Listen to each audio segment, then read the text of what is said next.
one of the things I learned in getting my master's was it's anger, and then it's sadness, and then it's love. Because if we're neutral and we don't care, we don't feel any of it. We don't have that deepening love. We don't have the sadness, and so it is often right at the surface, and then we're like, why can't I cry? Why can't I feel my grief? Why aren't I feeling that deep loving that I so desire? It's like you gotta be willing to feel that tipping point of that irritability and that frustration and that like that lioness inside of you. Welcome to the School of Becoming podcast. I'm your host, Tracy Litt. Hello, beautiful souls. Welcome to another phenomenal conversation here on the School of Becoming podcast.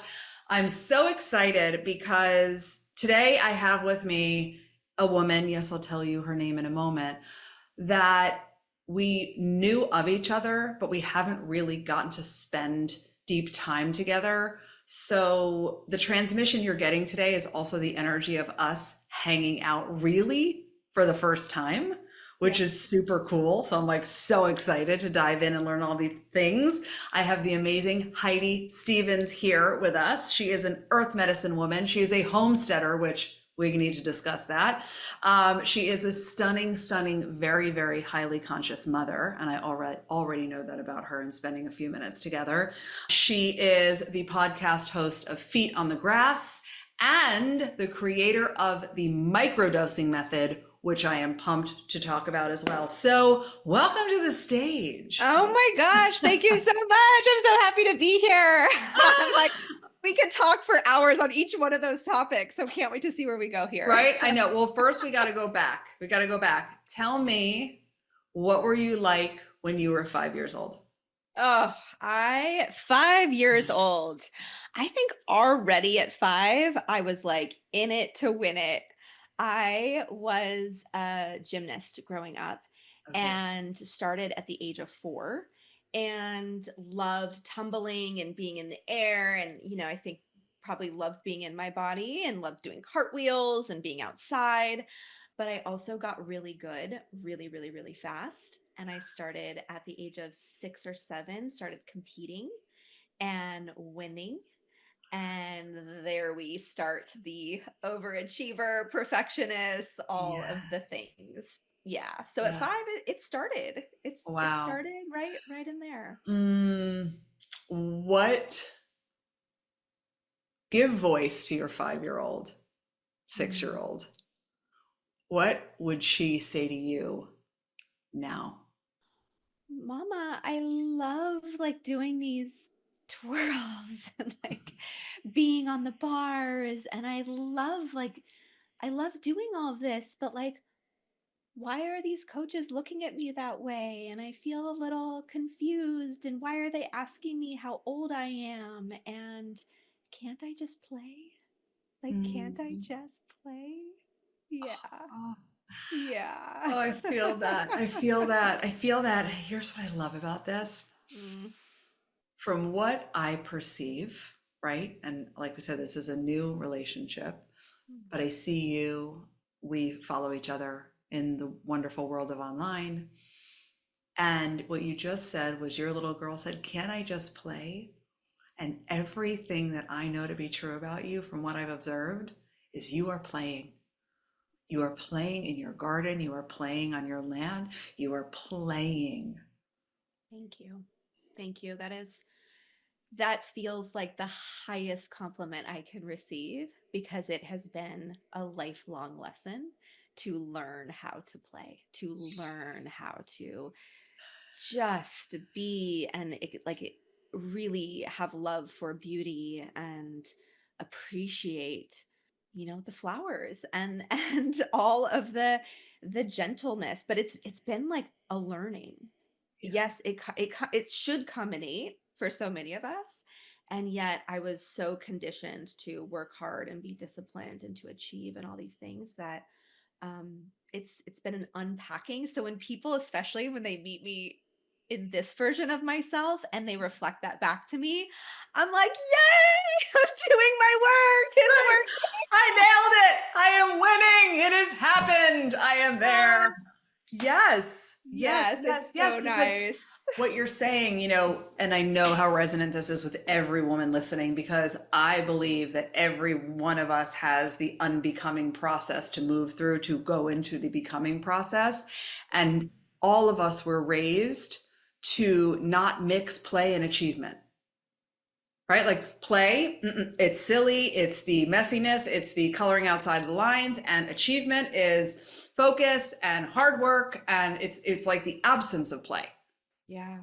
Well, it's just so it's like the getting ahead and like, well, this is what you have to do in order to do that. And in this day and age, I'm watching kids be kind of, well, you got to pick your sport and you got to start doing it 5 days a week now to get ahead or get into college. And I'm just like, wait, is this actually what childhood is about? And is this do they need to pick, so yes, I hear you. And it's very, very, very much what I experienced. And there was also a lot of goodness in that, right? Like Mhm. so much learning in Mhm. becoming a pretty high level gymnast very early. And when I look at my own spiritual journey over the last 20 years, it has been just the unpacking and the peeling off the layers one at a time of that pressure Mm. and that need to perform and that need to be perfect. Yeah. Yeah, yeah. I want to highlight, listener, Heidi just said, like my spiritual journey for the past 20 years. This is important Yeah. because evolving has no time limit. And I think so many women come into the work, right? Whether it's my work or your microdosing work, and that the achievement has this underpinning of impatience, right? Ooh, And we don't want to hear that it's, gonna be the rest of your gorgeous life that you're evolving and healing and growing. We want the formula. We want it in 6 weeks, So I really want to underscore like, babe, be there, slowing it down with the patience and consistency of what the journey has for you, and yes. take any notion of time frame out. I mean, it's just such a hard lesson to learn, you know? It's like, but wait, I need to get there. And then once I get there, then I'm going to experience more joy or freedom. And it has been such a journey and a lesson for me to really reckon with okay, wait, this journey can actually be joyful and be fun. And healing can be fun. And, with a lot of compassion, I can say that I do feel like when you first get into the work, whatever that even means, Yeah. there can be this harshness or this like, it can feel really hard because maybe you're confronting things for the first time or it's like that willingness to feel or that really that deepening in our body and it's all new and it's like ooh this is so uncomfortable and what am I experiencing and then I was telling this to my husband who is just really going through such a spiritual awakening right now. I'm like, I promise you, love, that like it's going to get easier. Like you have choice. You have choice on how much we want to suffer through this because it's Yes. not going to end.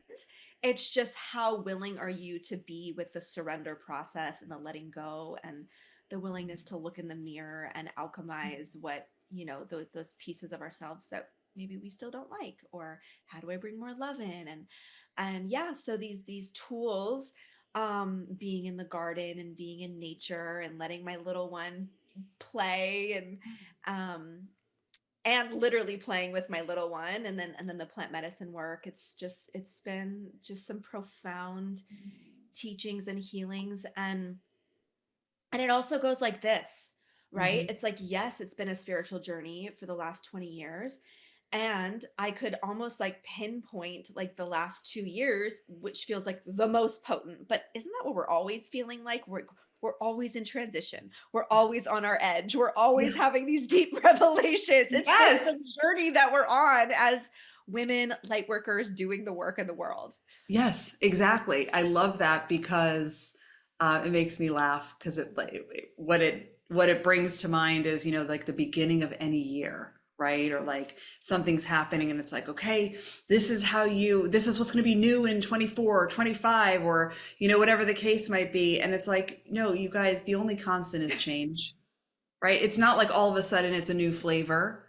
How equipped are you? How agile are you? How available are you to really become so flexible in your nervous system, in your groundedness, in your feet on the grass, that you navigate the only constant of change all the time in every facet with elegance and openness and allowance versus white knuckling and gripping for dear life, which is like the old way. Yeah, and amen to that, right? Like, I went through something just in the last 7 days, where I was feeling like a sense of paralysis, and it was like, oh, okay, like this is intense and this is deep, and I'm feeling that, like I'm feeling locked in, um, and also I know, because I've been doing it for so long, that this too shall pass.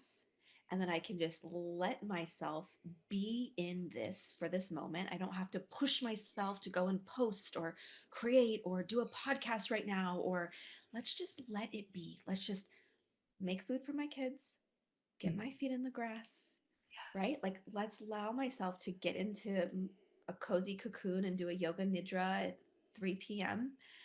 and not have to create and do. And I didn't even look at my to-do list for 4 days. It was like I just wasn't available. And so Mm. it's like, okay, I'm just going to put all that aside, do what's in front of me, be as gentle as I possibly can.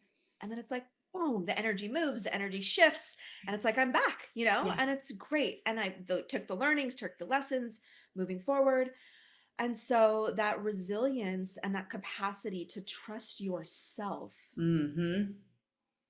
in moving through the waves, I think grows. It's a muscle that, like, we're exercising, and that muscle gets stronger and it's stronger. And it doesn't mean that the challenges don't come, or the heaviness in our heart, that we don't feel it. But we do have tools that we have a bigger tool belt, Mm-hmm. and that we can pull from. And we trust that this too shall pass. Yeah. Yeah. Because you have an indestructible, very certain relationship with the thing that's bigger than you, Yes. right? I think that's the thing that we become too human too much of the time, and we forget that there is something bigger than us that is so much more powerful than our control addiction will ever be. And the reframe comes with such more ease. And it's not, I've been thinking about this, Tracy. I've been thinking about how it feels like we're really being invited to move from this age of transformation into an age of integration. So it's like the transformations happen. We get our coaches, we're in our programs, we go to the Mhm. retreats, we do a plant medicine ceremony, whatever the thing is. And it's beautiful and it's so life-changing, and it truly is. And it's like, Yeah. aha, aha, aha, right? And then it's Yes. like the transformation happened. So a new pathway opened up, which is gorgeous. And then it's like this integration is living in it day to day. And it's like the well in which we can pull from is so much deeper. And I just find myself, whether it's with my partner or my kids, it's like, or in my coaching sessions, it's like this well of truth that it's not, I no longer thinking it. It's like I know it. Yeah. Yeah. And We it's call deep. it's deep. We call that like like Okay, there we go. right? And And it's it's deep. in. And I love what you're saying, because we create a lot of definitions here at the School of Becoming. So Okay. we have created a definition for embodiment, and one of the pieces in the definition is moving from the version of you that had the breakthrough to living as the version of you that broke through, Mm, yes, I feel that. right? That's the living in it. And that's what integration actually is. Those micro implementation, movements, ways of being that fully integrate into the body that gorgeous, like you said, new pathway that opened, that breakthrough, whatever happened. Because if we don't give space for integration, like earnest, dedicated, not rushing on to hit the next high of the next breakthrough, because that means you're still externally dependent Yeah. emotionally, right? It's allowing yourself to now be in the slowness of living as that version of yourself. Let's talk about that for a second, because there's all of the hype around the slowness, and I think many women, I'm sure in your community and in my community, are really being called to slowness. Call it perimenopause, call it menopause, call it midlife, call it age of Aquarius. I don't care. It's like it's happening, it's in the zeitgeist, and we're all like, okay, we know we need to do this. It's literally been my deep internal journey for 3 years now. Mm, And but no one's like really telling you what's going to happen when you actually slow down.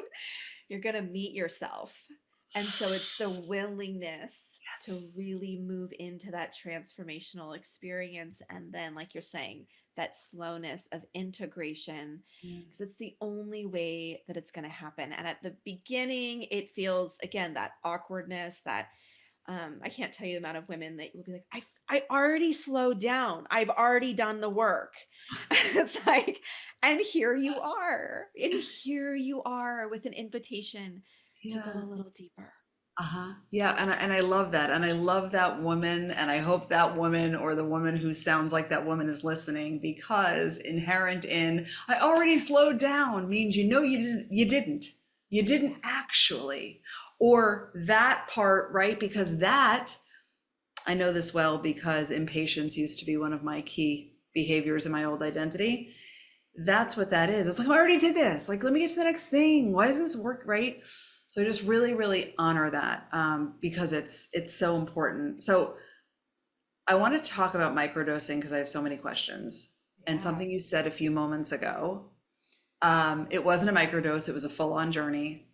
Mhm. I did an MDMA psilocybin combo journey. Beautiful. And you said it, which is why I just want to pull it out again.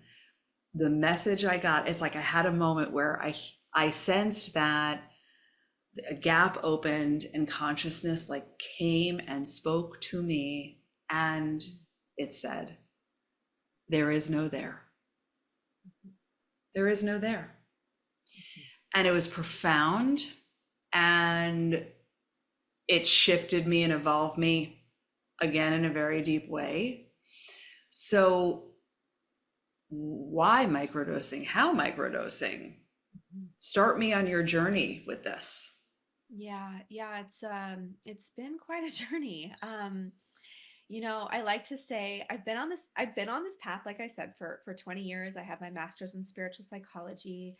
I come from like a business background in commercial real estate, and so I've got a very, very, very strong business mind, and yet I've just been on this deep kind of unpacking journey for some time now. And I kept finding myself in this loop of thinking that once I figure out X, Y, and Z, mainly around my business, then like things would feel really good.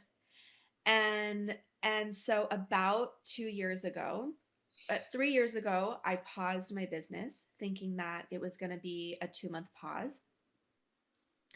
2 years later, I found myself pausing some things in my life and yet repeating these patterns and looping in these ways of thinking Mm, over and over and over again. And I was about to go hire a coach, which is incredible and amazing. And you and I stand for our transformational experiences, and something inside was like, you need to go do a journey.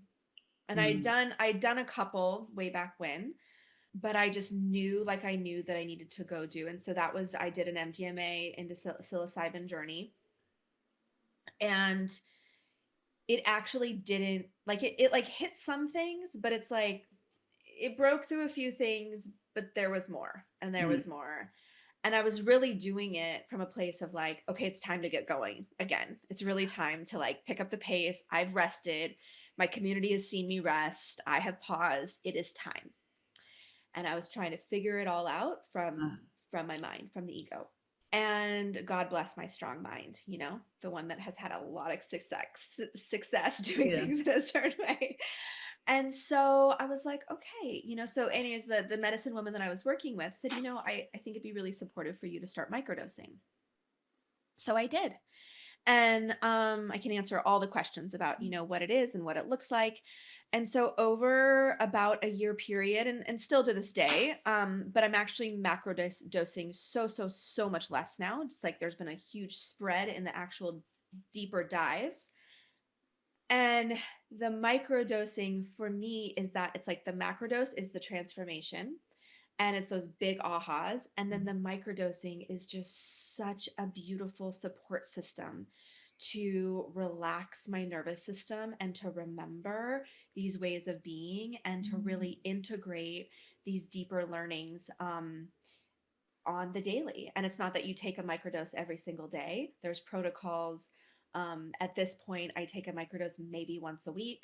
So there's a lot Okay. we can kind of unpack here. Yeah. Yeah. But it's an integration tool which I love because it's really supporting new neural pathways and using earth medicine in a way that we can have access to while we're driving and while we're taking care of our kids, and you're not high like it's yours. This is a sub-perceptual experience that you are Mm. very much in your day to day. And for me, it really supported deepening in my embodiment and deepening in some of these bigger transformations that I was experiencing, and weaving them into my everyday practice. And this is just for all, like I've had a 20-year meditation practice. I've been doing Dr. Joe's work for 6 years. Like Yeah. it's, I'm not without the tools. Yeah. But for me, there was just some really big turning point in the support of earth medicine. Yeah. Oh, it's so good. So you said something and I don't know what it means, so I'd love for you to explain it. Sub-perceptual? Yeah. What is that? So it's below the awareness of realizing that like something is going on. So, you know, people may have a it's like, when you like drink a glass of wine, you probably don't, whatever, you may drink, you may not drink, whatever. It's like you have that glass of wine and you're like, okay, like I'm feeling something. Mm. Maybe like halfway through that first half a glass of wine. You're like, Mm. I'm feeling something and I feel good. Like, am I gonna go more? We all kind of know Mm. where that all leads to after 3 drinks. Yeah. Or is there, can I just stay here? Uh-huh. And mushrooms aren't addictive. And so it's not like alcohol in that Right. way, but just from a feeling Like a sense, sensation like a standpoint. Right. Yeah, yeah, yeah. sensation sense. It's like, Yes. oh, okay, and alcohol takes you out and mushrooms take you in. So it's a very different experience. But just for those Mm. that are like, oh, okay, yeah, I'm feeling something, but like my husband always says he likes to microdose it before he goes to play golf, and he's like, man, the sky was just really blue today. And I'll go out into my garden, I'll microdose and I'll go out to my garden and I'm just like, wow, like I'll just like start learning all these lessons from the garden, and I'll notice my impatience with how fast the tomatoes are growing, or I'll just get my hands in the Mm. soil and I'll be like, wow, this feels really good. And again, not from a high, like, oh, now I'm starting to see geometric patterns and rainbows. No, Yeah. it's not that. I Right. I make my kids breakfast and I can get on a Zoom call and do all these things. And so it's just this very subtle, and you only do it like every third day, or again like after a year, I about once a week. Hmm. So it does that answer your Yeah, question? yeah, yeah, it does. And when you were describing it, I was thinking also, you know that feeling when you just had a massage, like you just had a spa treatment, right? And what really you are dropped from a beta brainwave under our analytical line, right? And you are now in like an alpha. Like that's what my Yes. sense was as you were describing it. You're just like, Thank you. right? Thank you. Yes, like I'll just notice like, oh, I just didn't react to my kid. Like, oh my God, I just all of a sudden had so much more patience. Yes. There's just feels like there's more space. And it's been fun because I've been leading this, I've been on my own journey for a year and a half with this. But I've just been taking these women through recently this 6-month journey. So I'm getting Yeah. a new lens Oh, yes. on, Okay, good. Let's dive right? into that And because, like, tell me about the 6 month journey. And also, does it matter if you've never tried anything before or you're super experienced in it? Like, give me the whole yes. gamut. Yeah, so right, okay, so it's a 6 week. I just launched it as a beta program. Okay. So there's 12 women and we're on week 4. And most of the women have never done any type of medicine. Most of them are high achievers, high performers, go, go, go. Some of them work, some of them don't, but just all very successful in their own right. And some of them are like, am I doing drugs? So we can like Yeah. I don't do that. And so, there's been a lot of kind of deconstruction and rewiring. And what's been really profound is they are like, wow, what is coming up for me is what is right underneath the surface. And so it's Mm, like the mushrooms really take you where you need to go. There's other substances that people microdose that may take you more where you want to go. But psilocybin really is an embodiment practice and it takes you where you need to go. Also, intentionality is a big part of it. So it's mm, intention meets where you need to go. And so at the beginning, this was not my experience when I started microdosing, but kind of as a collective in this group, there was a lot of anger. There was a lot of irritability. There was a lot of frustration. And I just started celebrating it because I'm like, oh, my friends, like, this is what, as women and women that have it all together, we are pushing this shit down all day long and making everything okay and making our husbands happy and having everything look right. And so we've been really working with that fire and that frustration. And I love the microdosing tool because it's just like it's a quickening, it's a collapse, it's a mm. quantum tool Yeah, it's an to accelerator. it's an accelerator. Yeah. Yes. So it's like it just bringing it right up and they're like, "Oh, I didn't think I was going to feel all of this." And then, these aren't women that are first time to the rodeo, and so they're like, "Okay, like I'm here for it." And now we're on week 4, and again, it's not that it's like all rainbows and sunshine, but there's in that quick amount of time, there's been some space. Like there's space, there's movement, there's some grief that's been moved. It's like we create the space in our nervous system and now, week 4, week 5, now we're moving into like, okay, what do we want to fill that space with? What is it that you desire? What is it that we're co creating? And so it's been, part microdosing, part nervous system, part just sacred sisterhood, safe place to share all this and be witnessed. And it's just felt, I haven't been totally dark, but it's like I haven't led in this way in 2 or 3 years. And, I'm coming from moving 100 women through these different programs and online programs and retreats. And I've really just gone into this cocoon for a period of time now. And so it feels really, really good to witness these women and to see how beautiful this tool is to support the acceleration. Yeah. Oh, I love this on so many levels. One of them being there's two things you just did. I'm like, okay, we are so aligned and similar. It's amazing. The first thing I want to acknowledge is community is the medicine. It's the leading medicine. Mhm. What happens when women that are sitting with similar intention come together and gather? Yes. Magic upon magic upon magic. At one of our events, a beautiful client of ours, Holly, said there were 70 women in the room, and she said, every woman in this room is the answer for another woman in this room. Amen. And that is in me now, right? And it is just so incredible. You know, Yes, the nervous system work. Yes, the microdosing that is happening here. And the profound amount of healing that can happen with the singular moment of women gathering blows me away to this day. It's the first time I'm seeing it every time, right? Mm, The exhale, the common humanity, the mm, shared experience, the recognition that there was never actually anything wrong with you, the absence of isolation, mm. right? And what happens, the instant dissolving of sister wounds, mother wounds. It's just like, hi, babe, like I am you and you are me and we are all one. Yeah. And you know what the beauty, Tracy, is that you do? I know I do too, is that you create the container for those walls to come down for women to have that magic. Because you and I both know it's not just getting women together, it's the intention and the container and the safe space Yes. to let ourselves be seen and felt and Yes. heard. That is the magic. It is, it is. And being held by a leader so grounded, so embodied, so safe within her own wholeness Yeah. that you can't not exhale and allow yourself to go there. Like, is Oh, this real life? This is what we get to do?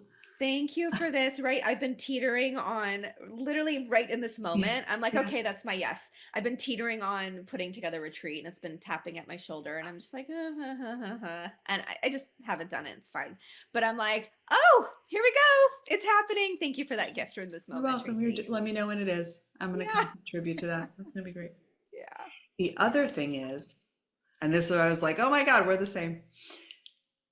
When these gorgeous women that you are leading have that anger, have that rage come up, and you're like, yes, like, all my clients are just like, why are you so happy that I'm so pissed off? I'm like, because you're fucking primal, you're an animal, and you forgot about it, and you've been suppressing that part of yourself, and that's kind of like the tipping point, right? So being able to get that in this shorter window of time, in this accelerated window, where we like actual sense, right? Because also when we're moving from overisms and overachievement into grounded conscious women, it's so unacceptable to us to be angry. It's so unreasonable to be angry, right?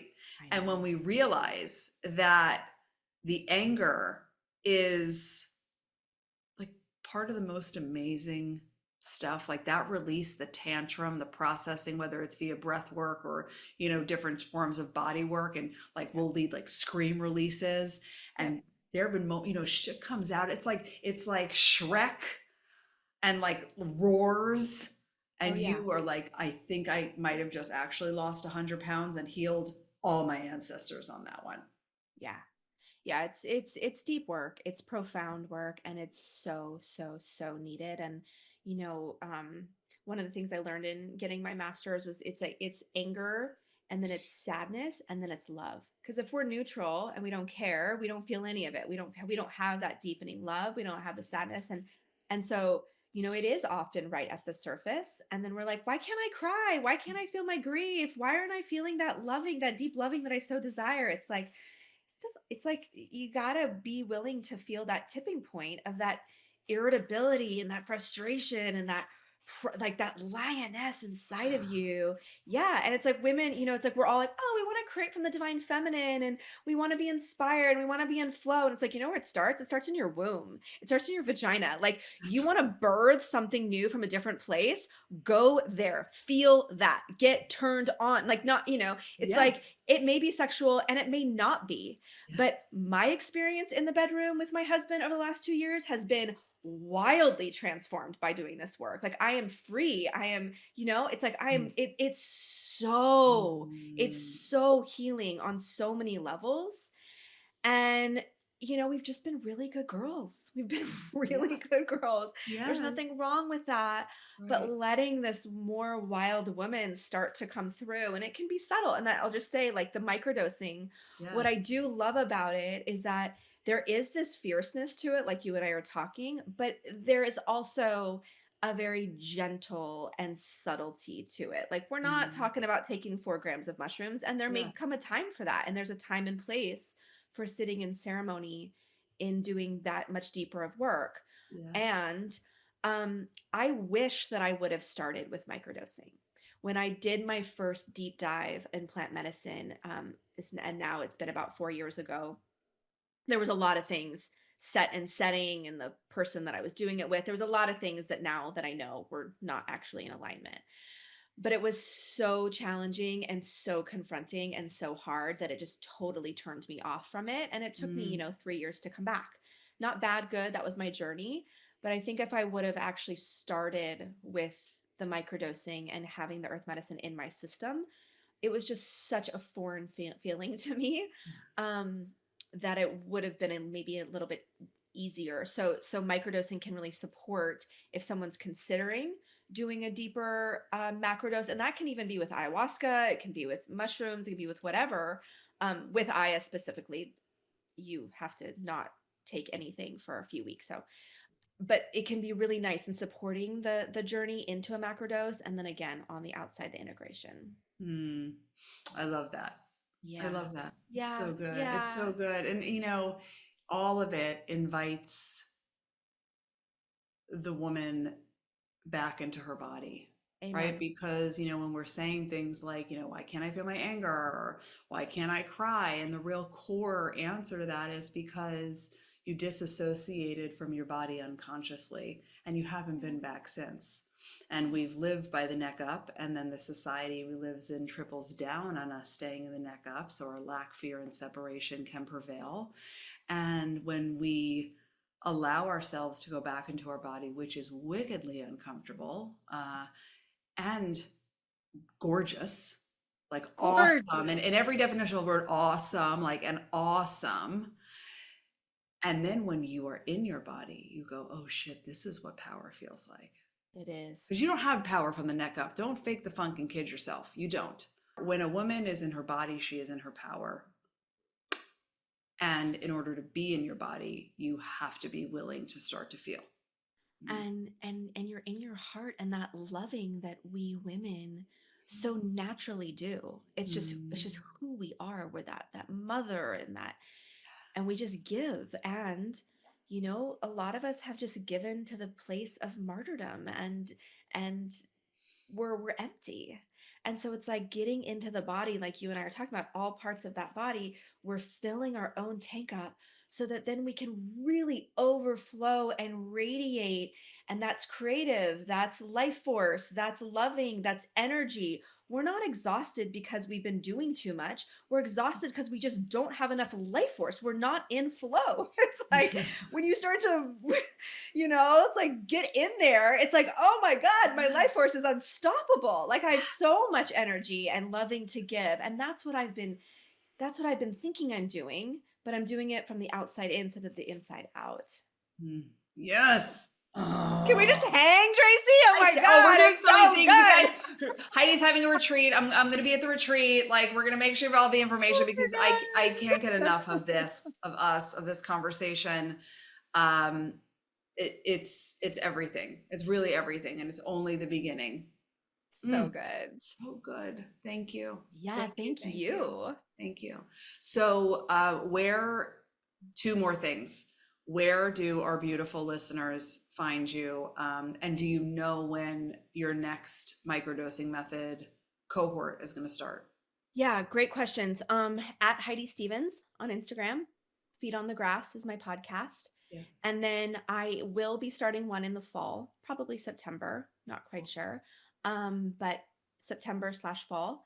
And then this retreat will probably also be in October, fall. I'm in summer mode at the moment Yeah. with my Right. kiddos, Yeah. and we're finishing up this current beta, and then we will get ready to do the next one. It's been so fun. Mm. So thank you for Mm. asking.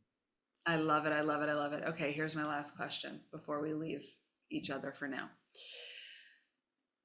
Close your eyes for a moment and imagine that every woman in the world is tapped in and fully attentive and listening. What do you need her to know? that we are, that you are so much more powerful than you can even begin to conceive. Mm. Mm. Yeah. And that it's all inside of you. Mm. It's everything that we need is inside. Yeah. Yeah. Yeah. Get into the container, get Yes. into the unbecoming, Yeah. get yourself into the room and into the circle, Mm. Yeah. because you find her there. She's Mm. inside of you, but we have to be reflected and seen, Yeah. and Yeah. stop outsourcing your power. Right. Because it doesn't live out there, it Mm-mm, lives in here. mm-hmm, And the journey in here is so magnificent, mm-hmm, right? It's so magnificent. So, any thoughts that might be arising, which they will, about all the reasons why you'll never stop crying, or mm-hmm, you don't want to open Pandora's box, and all the things that the very untrustworthy mind delivers as a mechanism to keep you out of your body. You are not your mind. Don't listen to it. mm. Can I share one little Yeah, story based on what you just shared? please. I was scared to death to sit with grandmother ayahuasca. So scared. So scared of what I would be shown, what I would see. Um, there was some trauma in my family unit, and I've only sat once, sat about 6 months ago, and I wept and I wept and I wept, because what I was shown was that what I was pushing off was the depth of loving that resides inside of me, Mm, and that willingness to just feel the grief of the parts of me that have pushed it away. I didn't need to know information. I didn't need to see images. I didn't need to have details about what happened in my family. What mm, I needed and what I was craving, and what this grandmother Aya showed me, was the well of love that is just resides right inside of me. It mm. was so profound, Tracy, and just, oh my, like I've been scared of this thing. Yeah, yeah, And when I started weeping and feeling that grief, I was like, oh, I know how to do this. yeah, I know how to feel. yeah, yeah, And then just to feel that love just wrap around me. And it's like, and the gift is that now that's been felt, right? So it's like the integration of that is just anytime. Like she's right there, I'm right there, the well is there. yeah. And so yeah, I just Oh, felt like that might be supportive of, like, we push away and we push away and we push away. And then mhm. when we're willing to just sit with and meet, it's so different than our mind thinks it's going to be. Right, right, right. Because the mind is the untrustworthy part. Everything else is where it's at. Tracy, I just Mm, really want to deeply acknowledge you as a soul sister and as a woman walking this path. It's such a gift to be met and to be seen mm, and to witness one another. And as you probably know, there sometimes can feel a little bit of loneliness when you're just rising, you're doing your work. yeah. And it's just always such a blessing to be with another deeply embodied woman. So thank you for being you. Thank you. I received that fully, fully, fully. Let it in. Thank you. Thank you for being here. Everyone, please go follow Heidi, hang with Heidi, do all the things. I'm so grateful. And until next time, remember there is always more love. Mwah.